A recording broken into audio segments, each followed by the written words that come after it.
Hello friends, I'm so happy to see you here. Today I want to tell you a story about a country that behaves in a very unusual way. Imagine a nation that has oil, a stable economy, and a rich history, but somehow it pretends not to be rich.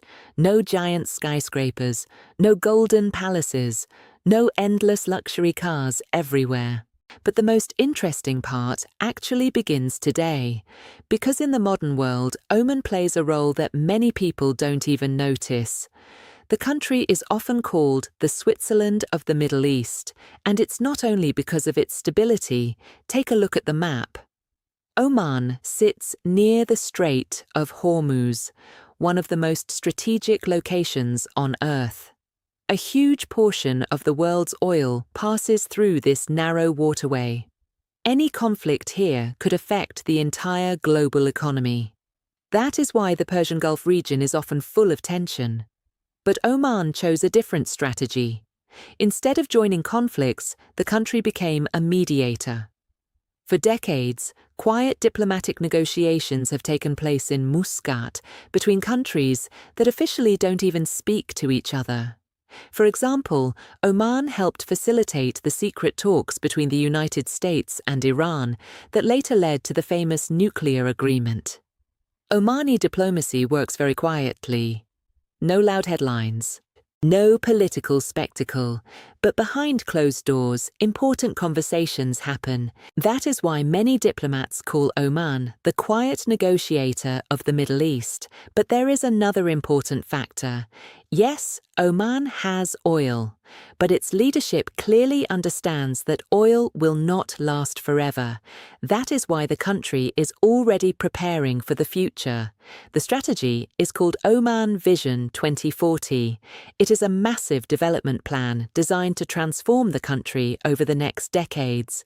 But unlike many neighboring states that focus on megaprojects and record-breaking skyscrapers, Oman chose a different path. The focus here is on sustainable development. Tourism is growing, logistics hubs are being built, investments are being made in education and technology. But at the same time, the government wants to preserve the country's traditional culture. That is why Oman doesn't have giant glass megacities.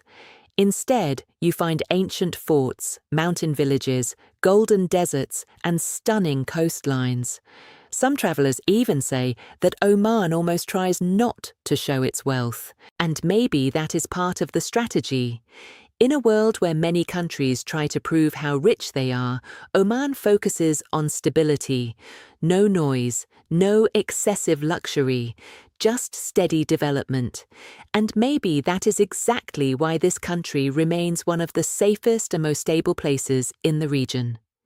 When you walk through Muscat in the evening, hear the sound of the sea, smell spices from small cafes, and see the white houses against the mountains, you realize something simple.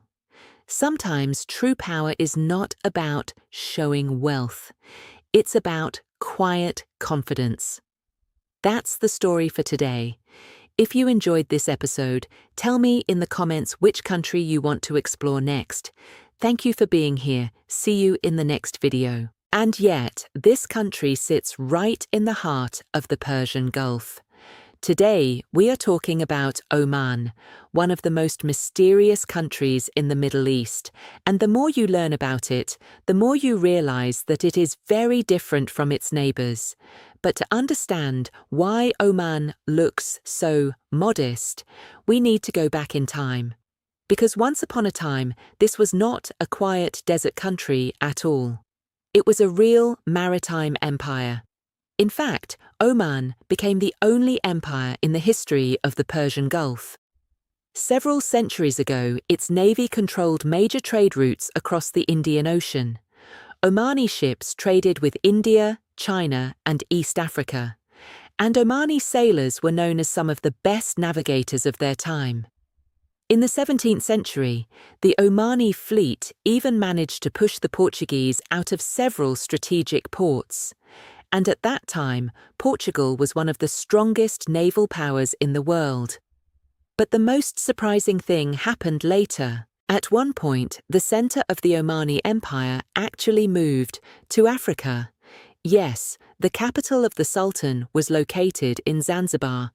From there, the rulers controlled a massive trade network connecting Arabia, Africa, and Asia. Spices, ivory, fabrics, and maritime goods all passed through Omani ports. For a time, Oman became one of the most influential powers in the region, but history rarely moves in a straight line. Over time, trade routes changed, European powers gained influence, internal conflicts slowly weakened the empire. By the middle of the 20th century, Oman had become almost completely isolated from the outside world. There were very few schools, almost no modern roads, and many cities looked the same as they had centuries earlier. Travelers at that time said it was almost impossible to enter the country. It was one of the most closed nations on earth. And that is when the world started to see Oman as one of the poorest countries in the region. But everything changed in 1970. That was the year Sultan Qaboos bin Said came to power, the man who completely transformed the country. He began massive reforms. Roads were built, schools opened, universities and hospitals appeared. Oman slowly began opening up to the world. But the most surprising decision was something else. Unlike its wealthy Gulf neighbors, Oman did not try to show off its riches. There are no giant skyscrapers here. In the capital city, Muscat, there are strict limits on building heights. Most houses remain white and relatively low to preserve the traditional style of the city. When you look at Muscat from above, it feels more like a calm Mediterranean town than an oil capital. But there's another reason why Oman is so unique: religion. Because Oman follows one of the rarest branches of Islam, Ibadi Islam. This tradition emphasizes moderation, justice, and tolerance. And many experts believe this philosophy shaped the country's political culture. But the most fascinating part begins when we look at Oman's role in modern geopolitics, because today this country has become one of the quietest yet most important mediators in the Middle East, and that is exactly what we will talk about in part 2.